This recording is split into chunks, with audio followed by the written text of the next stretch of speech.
Je suis malade, complètement. Bon, c'est pas moi. Alors, Damien, regardez, il y a un Damien qui pose une question. Bah oui, il y en a plein, de Vaux-en-Velin, donc dans le Rhône. Et voilà ce qu'il vous dit. J'ai vu qu'il y avait eu ces derniers jours plusieurs cas de méningite. Quels sont les symptômes, docteur, qui doivent alerter ? Ça fait référence, en effet, à Strasbourg, dernièrement, il y a eu beaucoup de cas de méningite qui ont été signalés. Alors, les méningites, je vais essayer de résumer rapidement.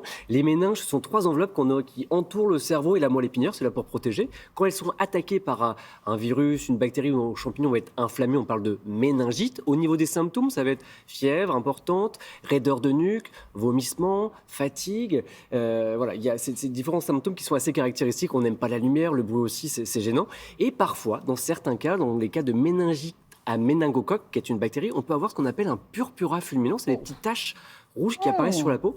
Moi qui fais de la régulation au centre 15, parfois lorsque les parents appellent au téléphone et nous disent il y a des taches, on leur demande tout de suite d'appuyer sur la tache. Et ça, il faut bien que vous le reteniez. En cas de fièvre chez un enfant et chez qui il y a des taches comme ça, rouges violacées qui apparaissent, il faut appuyer sur la tache. Si la tache, lorsque vous retirez votre doigt, elle disparaît, c'est bon signe. En revanche, lorsque vous retirez vos doigts et la tache, elle persiste, c'est que c'est un purpura fulminant, il faut agir vite, il faut appeler le 15. Quand la tache persiste, purpura. Voilà, quand la tache persiste, vous pouvez également utiliser un verre, généralement. On vous appuie sur la tache avec le verre. Si la tache, elle persiste lorsque vous appuyez dessus, et ben voilà, fièvre plus tache qui persiste, il faut absolument appeler le 15. C'est possiblement une méningite à méningocoque. Très bien.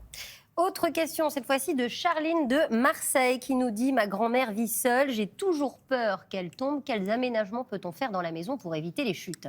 Il y en a, et je le vois quand je fais des visites à domicile, il y a des choses qu'on peut éviter, notamment, vous savez, on aime bien les plus anciens, aiment bien les tapis au sol, les multiples tapis au sol.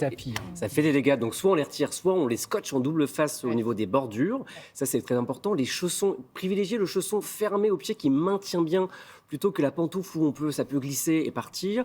Mettre aussi des barres d'appui, de maintien, donc au niveau des escaliers, bien sûr, ou dans les toilettes, ça favorise. Cette année, il y a eu le plan anti-chute qui a été mis en place, pendant lequel il y a des équipes qui peuvent passer à la maison pour évaluer les situations et des risques à chute. Ça, il ne faut pas hésiter à y avoir recours.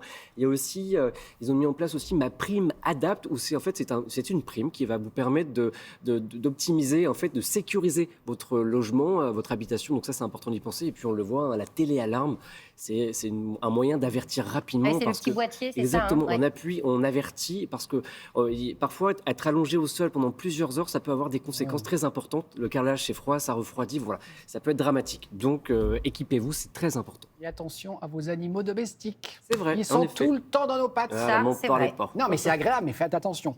J'ai vu mon médecin avant l'été, mais je n'ai toujours pas fait de prise de sang. La prise de sang qu'il m'a prescrite, combien de temps est valable une ordonnance ? C'est Anna qui habite à Béziers qui vous pose la question. Vous n'êtes pas la seule, Anna. C'est vrai ? Non, mais parfois, on prescrit des ordonnances, et puis il y a le patient qui arrive 6 mois après qui n'a pas fait la prise de sang. Enfin bref, donc tout ce qui est prise de sang, ordonnance pour lécher le kiné ou une radio, un scanner, voilà, ça n'a pas de durée de validité. Sachez-le.